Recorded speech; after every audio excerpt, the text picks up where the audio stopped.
Check the description for the following discount codes.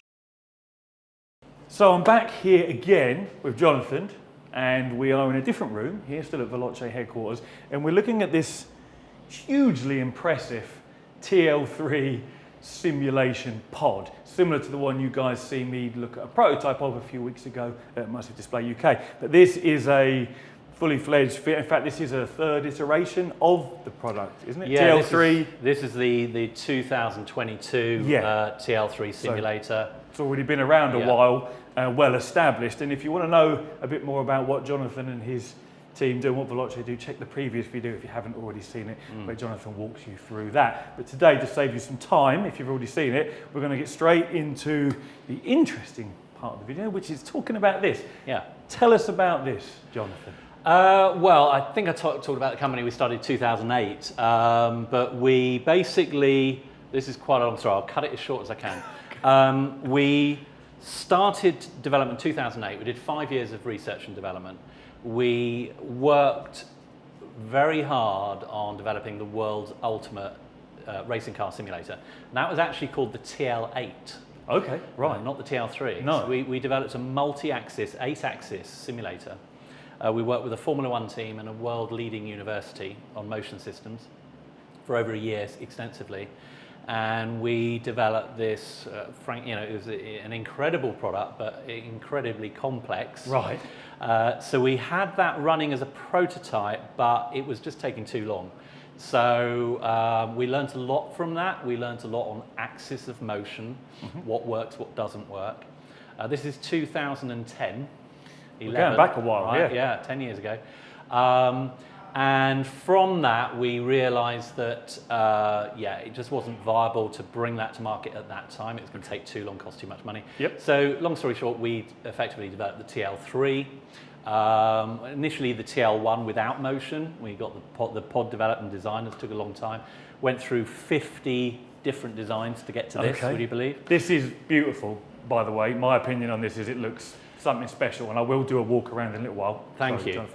Carry on. As part of the 50 designs, there was so many elements to consider, your visual viewpoint, getting in and out of the simulator. You haven't been in there yet. No, I haven't, no. It's going to be interesting you getting in and out, so you need to be getting in and out okay. You don't want to feel too enclosed. There's issues in the world, as we know, about motion sickness, simulation sickness. Yes. So if you become too enclosed, or you kind of feel trapped, that can play issues with the mind. Yeah. So we did a lot of work on that. So the way you just step in and out and you don't feel too trapped, that's an important element of the design. But as I say, access, you have to leave a gap for that, be able to step in and then get into a comfortable cockpit and all of the relevant points of that. Okay, so specification-wise, 3 projectors? That's correct, yeah. 3 projectors running 6 million pixels in total. How do we translate that to a resolution? 5760 by 1080. Okay, so, yes. So we're not running 4K per projector yet. We will do as an upgrade. When that's going to be happening any time actually. Right. Okay. So probably is that primarily down to GPU availability and it's hardware? And horsepower, it's hardware availability. Really. We don't think it's a massive issue right now. I think people are just starting to transition to 4K. Yes, it will come about, and it will be an upgrade option when available from the hardware side. And refresh rate? 60 hertz? Yeah, well, we're running, so that on the projection side it's 60 hertz. But in-game we'll be running over 100 frames per second. Yes. But as long as it's over 60, obviously you don't get any tearing or any issues like it's all that. Pretty good. Pretty stable. That's cool. And we're looking at, we spoke briefly about this a minute ago, this is 200 degrees field of view. Correct. And I said to you, why you chose 200 versus 270, 3 projectors at 90, 90 and 90? Yeah, so because frankly with racing cars you don't really need more than 200 degrees. Anything beyond that. For flight simulations certainly, you're going to be looking over your head of your fighter jet, looking around a bit more. Racing car sim, certainly if you're running a hands device, etc., you're not looking around too much. It's a bit like somebody putting a VR headset on. You see lots of videos and people going like this. Well, Yes. you don't tend to do that in a car. Not when you're driving, no. And if you're tracking eye movement, which we have done, you'll see what percentage of time people look where they're looking. So it all applies to those variables. That's the level you went to decide. You actually monitored where people look. We've done that. To decide how you wanted to. Yeah, we developed. That's some detail right there. We developed a truck simulator, and we've developed. It's all on our website. Yeah. Lots of other products, and as part of those developments, we've done eye tracking and all sorts of things. Yeah. So when you work out the percentage of the screen that's being viewed, you're getting the, only 1% is super sharp, 5% is reasonably sharp, and it's a bit of a blur. Yes. So you take all of those variables into account. That helps you configure or design the specification level that we went to with the development of this product. Yeah. So this is the 2022. As I mentioned to you earlier, it's a bit like a Volkswagen Golf. It may not look too different to previous iterations, but actually there's 450 new parts in here. It's basically being completely redesigned under the skin for better assembly and operation. We have air conditioning as an option, not on this one. This room should have air conditioning, It's which hot. it doesn't. It is hot in here, actually. We could do with some aircon. The Sim's been running for some time now, but normally you'd have air conditioning in the room, and we do have air conditioning in the pod as well. So we've done major upgrades with the steering, the side panels, the instrument binnacle, which is directly from the Pro series of the LC product. Once again, the world's first variable driving position cockpit. Which works really, really well. I do love that. Great. Yeah. So that's exactly the same on this. Well, it's the same product evolved for the LC. Okay. This one operates slightly differently. We'll show you that in a bit. But it has the same adjustments. Exactly, same adjustments. Yeah. And very similar functionality. So really, it's sort of really refining the product and improving for harder commercial use. Yeah, that's really it. This is for commercial use. You probably won't find one of these sat in my games room anytime soon, because the price is round about 50k plus VAT, wasn't it? Yeah, that's right. We ship all around the world. We have got a number of customers that are private owners. Well, if you've got the money, if I had the money, then I would have one. So who wouldn't? Yeah, it's a big boy's toy. And for its specification, we think it's actually well priced. Yeah, and, because this has motion, of course. This isn't a static cockpit. Right. Yeah.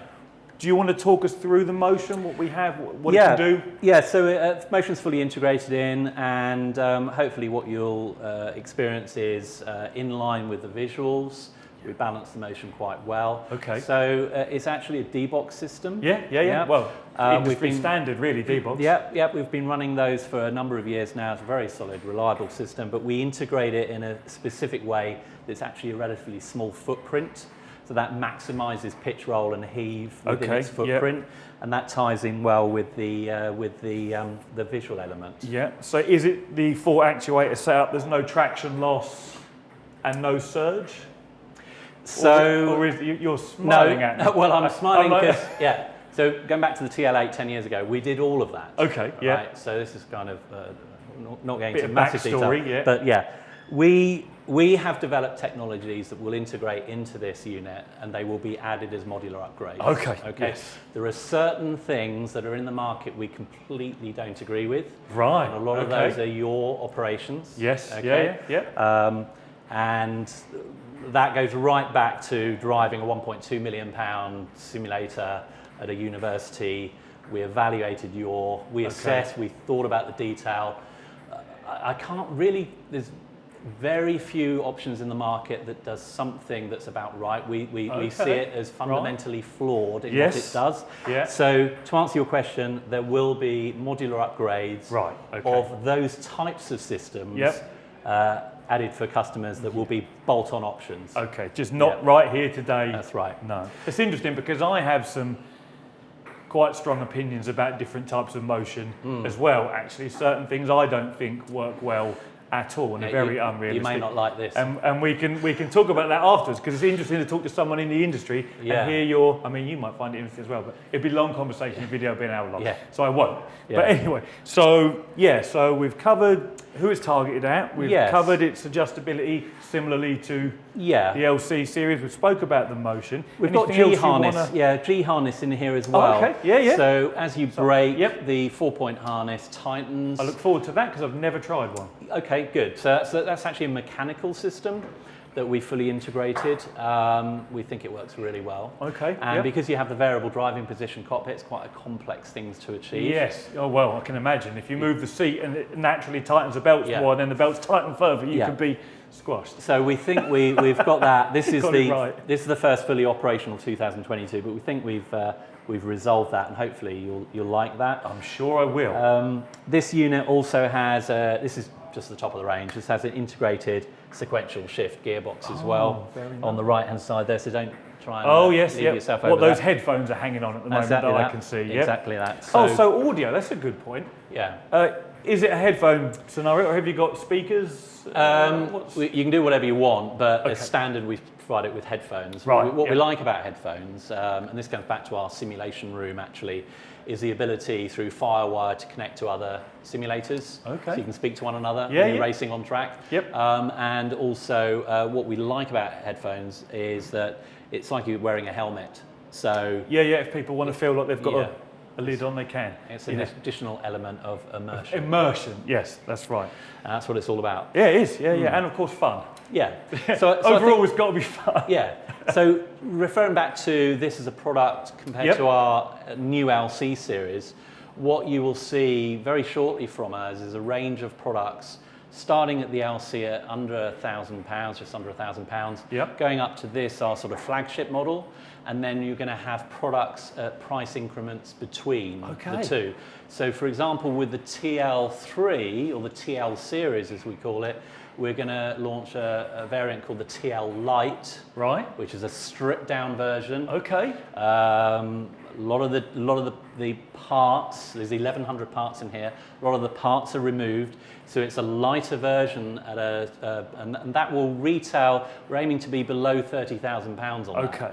Does that retain any of the motion functions? It does. Full motion, 200 degree screen. What are you? Can you say what you're cutting back on then, or is it something you'd rather not talk about? To put you on the spot. It's just a lot of a lot of this stuff is to design and manufacture is very expensive. Okay. So we've stripped it. It's not like a GT3 RS where you remove and charge more. We remove and charge less. Yes. So we are. Will it look similar? Yes. You still have this sort of external pod. Can't say. Can't say. Okay. Watch this space, but it's keep an eye on. Yeah, but what that gives website. us is another price level in the market. Yeah. Where you can choose that option, and then you could upgrade that option if you wanted to. Okay. Yeah. That sounds brilliant, and I'm super keen to keep an eye on your future releases then. Good. Jonathan, this is all just great. And I must say thanks to Jonathan for inviting me down here, because what could be a better way to spend my day than playing with huge big boy racing simulator toys great. Here. It's awesome. So, is there anything else you want to mention about this before I do a little walk around? I can't really think of anything. No? We'll get you in and hopefully have a play. Lovely. You'll enjoy it. We'll do that. Great. So let's do a little walk around of this TL3. It barely fits, well, it fits in the room just fine, but I barely fit in the room to get around the edge and give you guys a little look at it. But I think it's a thing of beauty, to be honest. I love the shape of it. And it's available in a few different colour schemes, I noticed on Jonathan's website as well. Reds and what have you. But it just looks, it would look amazing in any room, should you be able to afford to bring one to your house. We'll go inside and have a little peek around. Now, don't forget, as far as the image goes that you see on camera, it's going to look a bit warped. Firstly, because it's on camera, and secondly, because it's geometrically correct for the driver's seated position. And I will get some GoPro footage of me sat in there, having a little drive in a minute with like a helmet cam style point of view.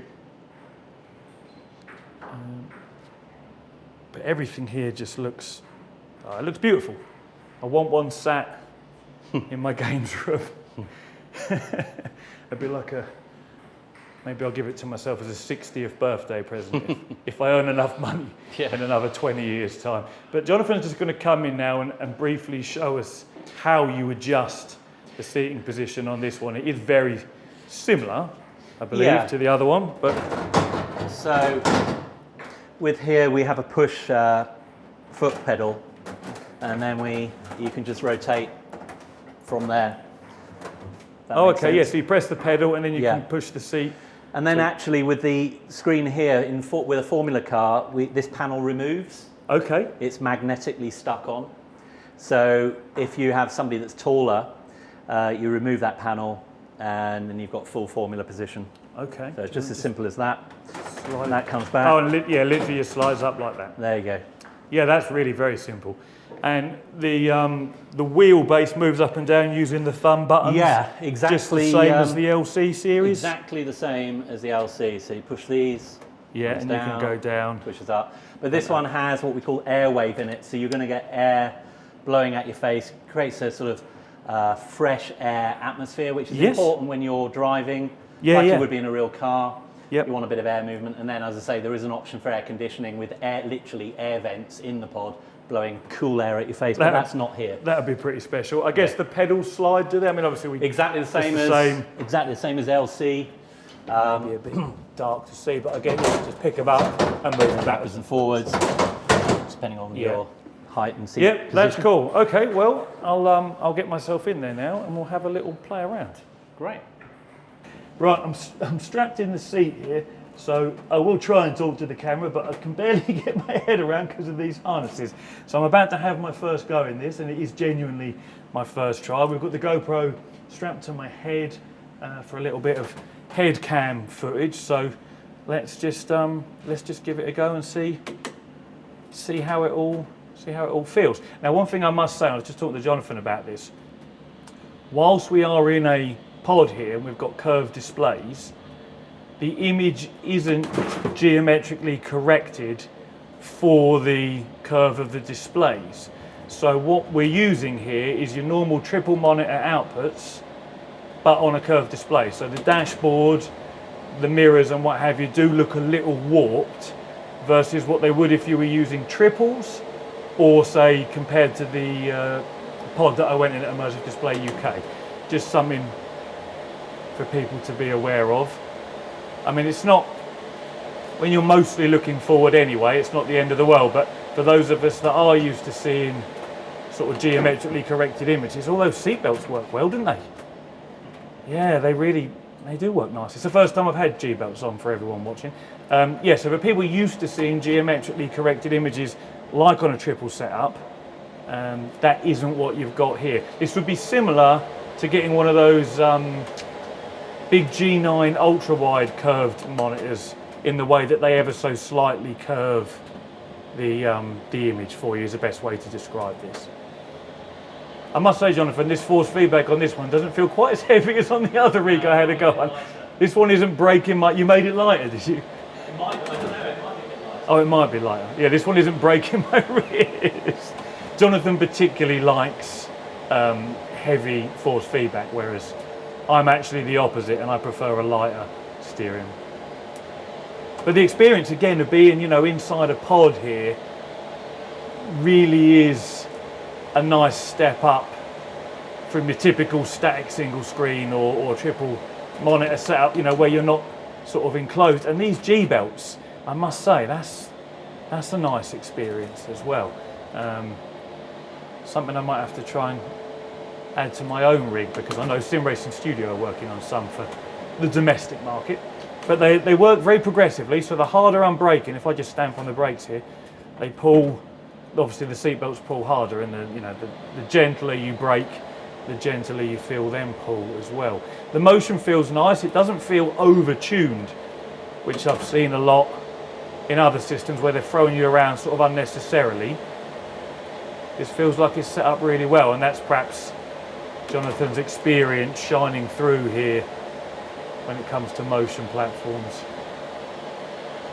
That little breeze as well is a right bonus. See here, as I'm gently applying the brakes, I gently feel the belts pull against me.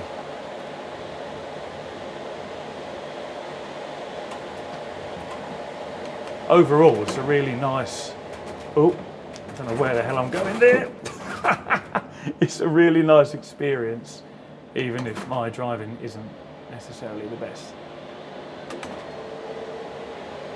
Everything feels nice and responsive. Seats comfortable, you know, everything feels good.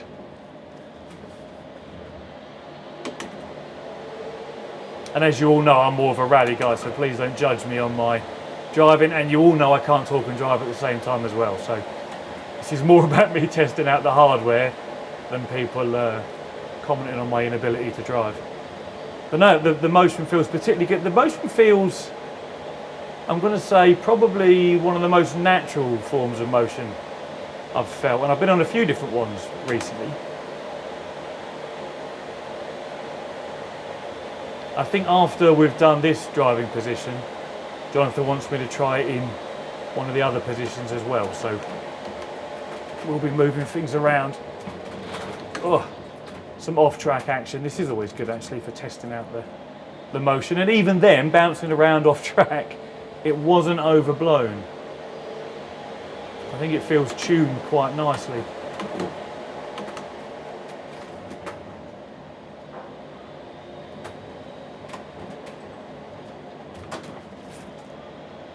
It is a very different experience being inside a pod than what it is on a single screen and with triples. We get a nice kick from the motion as I change gear. I can feel the subtle road textures. Again, it's all just moving around as much as you would expect it to on a relatively smooth, you know, racetrack.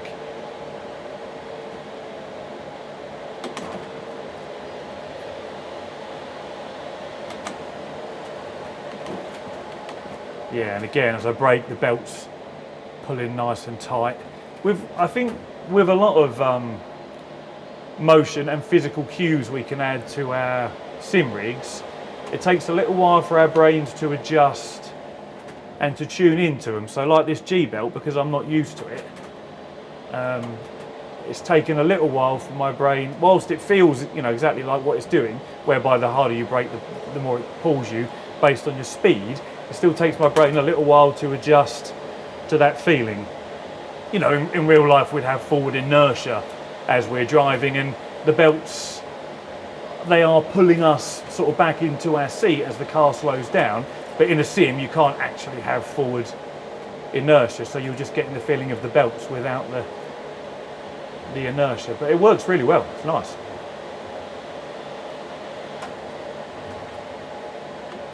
Very progressive, yeah, and as I stamp harder, yeah, it tightens up. I feel like I could lose some weight the way this belt's pulling tight around my stomach. But yeah, that's cool. Hopefully it shows up well on the GoPro. I'll just come to a stop now, and then I think we're going to change driving position and do another little recording in a different position.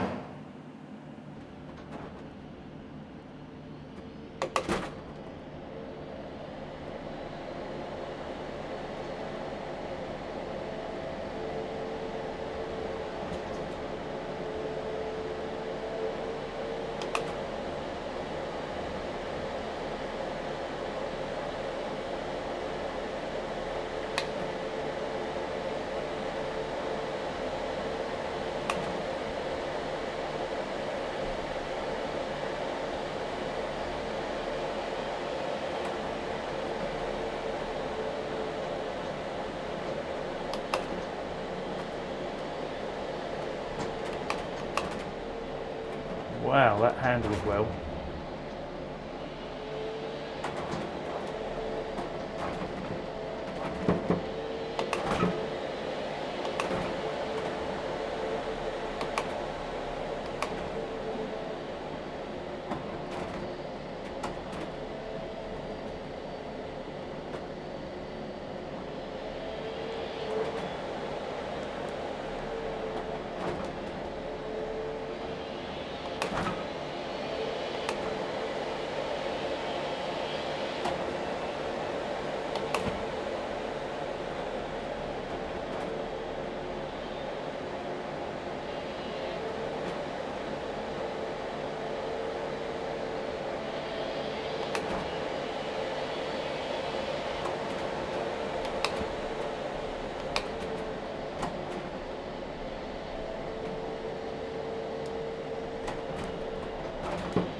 Well, that brings me to the end of my day here at Veloci headquarters, and thanks to Jonathan for the invite down to try out his new toys. These sim racing pods and the way you feel like you're in a cockpit versus just sitting there staring at a screen and being able to see the room around you makes a massive difference. His motion setup, the active G belts, are the best I've used by a long way, and the experience is great. I was in a Formula 3 car a little while ago, you'll see the footage, and it was, you know, I almost felt like I was in that car. The way the motion made me feel, the feedback through the steering wheel, even the audio through the headphones I was using, really made for an amazing experience.